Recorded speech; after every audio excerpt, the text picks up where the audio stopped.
मेरे बेटे जाओ इस लड़की से शादी कर लो। बहुत मुमकिन है कि इस लड़की के वतन से एक ऐसा जवान पैदा हो जो सारे आलम अरब की क़यादत संभाल ले। मशहूर उमवी खलीफा अब्दुल मलिक बिन मरवान के सगे भाई थे। उन्होंने कहा कि मैं किसी नेक और मुत्तकी खातून से शादी करना चाहता हूं, तो उनकी निगाह उम्मे आसम पर जा ठहरी। उनके तरबियत में सैयदना अब्दुल्ला बिन उमर का खासा अमल दखल था। अस्सलामु अलैकुम वरहमतुल्लाहि वबरकातुहू। बिस्मिल्लाह वस्सलातु वस्सलामु अला रसूलिल्लाह। मुअज़्ज़ज़ नाज़रीन इकराम, सैयदना उमर बिन अब्दुल अज़ीज़ रहमहुल्लाह मेरी और आप सबकी इंतहाई पसंदीदा शख्सियत। आज मैं आपको उनकी नानी के बारे में, बड़ी अजीम खातून उम्मे अम्मारा बिनते सुफियान, आज हम उनकी कहानी सुनते हैं। नाज़रीन इकराम, अब सब ने यह वाक़या हो सकता है पहले सुना हुआ हो, अगर नहीं सुना है तो अच्छी बात है कि वे आप सुन लेंगे, और अगर पहले सुना हुआ है तो याद दहानी हो जाएगी। अब सबके इल्म में है कि सैयदना उमर फारूक रज़ी अल्लाह ताला अन्हु अपने दौरे खिलाफत में उनकी आदत थी, आदत मुबारक थी। असल में ये वो हुक्मरान थे जो दिलों में हुकूमत करते थे। वो रात के वक़्त इस नीयत से मदीना शरीफ का गश्त किया करते थे। गलियों के अंदर, बाज़ारों के अंदर लोग सोए हुए हैं, खलीफा जाग रहा है, गश्त कर रहे हैं। हो सकता है कोई मुसाफिर हो, कोई ज़रूरतमंद हो, कोई हाजतमंद हो, कोई मरीज़ हो, कोई भूखा प्यासा मिल जाए, वो उसकी मदद कर सके। और अजीज़, ऐसा हुआ कि एक दिन वो गश्त करते करते थक गए। उनके साथ उनका गुलाम था। एक छोटे से घर की दीवार के साथ सस्ताने के लिए लगकर ऐसे बैठ गए।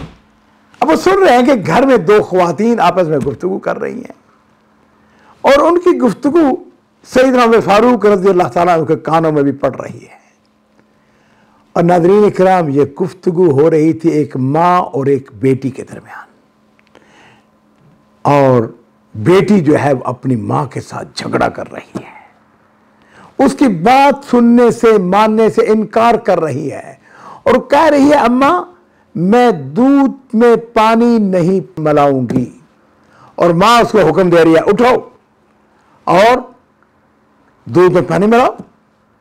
और नौजवान बेटी जवाब में कह रही, अम्मा जान, क्या आपने अमीर अल मोमिनीन के मुनादी को यह ऐलान करते हुए नहीं सुना है कि अमीर अल मोमिनीन में दूध में मिलावट करने से मना किया है। उनका हुक्म है कि किसी को धोखा नहीं दिया जाना, लिहाजा कोई शख्स दूध में पानी मिलाकर नहीं बेचेगा। और वालिदा अपनी बेटी से कह रही है कि ना तो रात गए उमर हमें देख रहा है, ना वो हमें जानता है। और नाज़रीन इकराम, वो एक अजीम बच्ची थी, मोमना बेटी, पूरी कुव्वत ईमानी से जवाब देती है, कहती है अम्मा जान, अगर उमर हमें नहीं देख रहा है तो उमर का रब तो हमें देख रहा है। और नाज़रीन इकराम, एक अजीब बात मैंने अर्ज किया, उमर फारूक उनकी गुफ्तगू को सुन रहे हैं। सैयदना उमर फारूक के दिलो दिमाग पर उस लड़की के कलमात, उसके अल्फाज छा जाते हैं। ये कितनी मोमन, कितनी मुत्तकी लड़की है। उन्होंने कुछ देर सोचा और फिर इस मकान पर निशान लगाया। अपने नौकर से कहा, इसको अच्छी तरह जान लो, समझ लो। नमाज फजर का वक्त हुआ चाहता था, मस्जिद को चल दिए। नमाज फजर से फारग होने के बाद जब सैयदना उमर फारूक रज़ी अल्लाह ताला अन्हु अपने घर तशरीफ लाए तो अपने सारे बेटों को बुलवा लिया। उससे कहने लगा, बेटो ये बताओ कि तुम में से शादी का कौन खासमंद है। थोड़ी सी गुफ्तगू आपस में। उनका एक बेटा, उसका नाम आसम था, कहने लगा, अब्बा जान मैं शादी करना चाहता हूं। तो सैयदना उमर फारूक रज़ी अल्लाह ताला अन्हु ने आसम को उस घर के बारे में, उस माँ बेटी के दरमियान होने वाली गुफ्तगू के बारे में फरमाया। और आपने अपने बेटे आसम से कहा कि बेटे ऐसा करो कि इस लड़की का रिश्ता मांगो, अगर ये कुंवारी है इसका रिश्ता मांगो, इससे शादी कर लो, और साथ ही नाज़रीन इकराम, हज़रत उमर फ़ारूक रज़ी अल्लाह ताला अन्हु ने एक पेश गोई, या आप इसको दुआ फरमा लें, दुआ कह लीजिए। आपने एक दुआ की और वह क्या थी?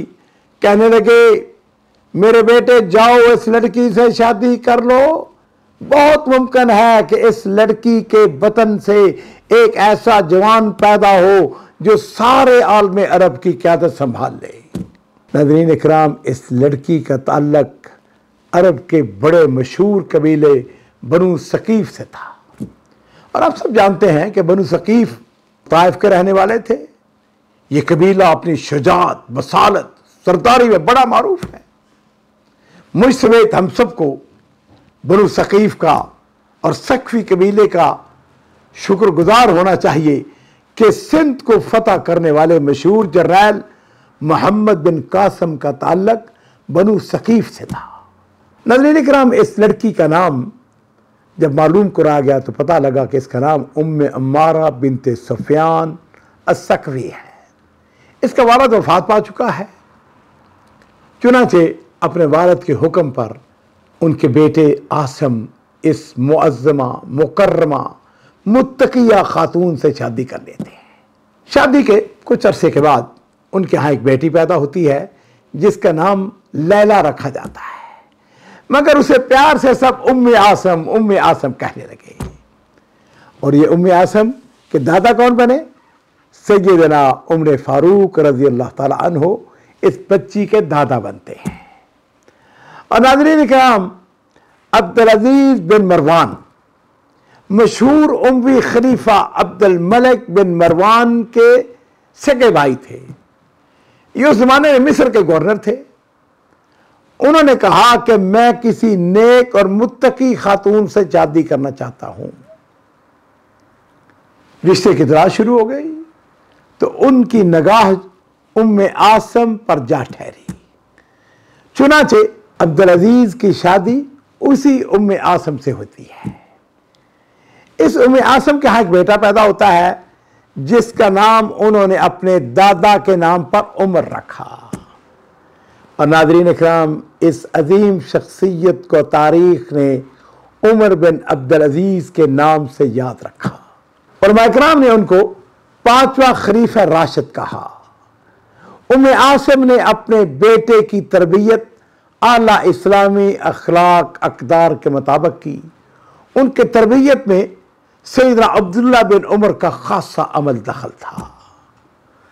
और यहाँ मैं ये बात भी बताना चाहूँगा, उमर बिन अब्दुल अजीज ने महज 2.5 साल तक हुकूमत की, मगर उन्होंने इस्लामी हुकूमत के तूल अर्ज़ में अदल व इंसाफ की हुक्मरानी कायम कर दी और सही मायनों में उन्होंने इस्लामी निज़ाम को असर-ए-नौ जिंदा कर दिया।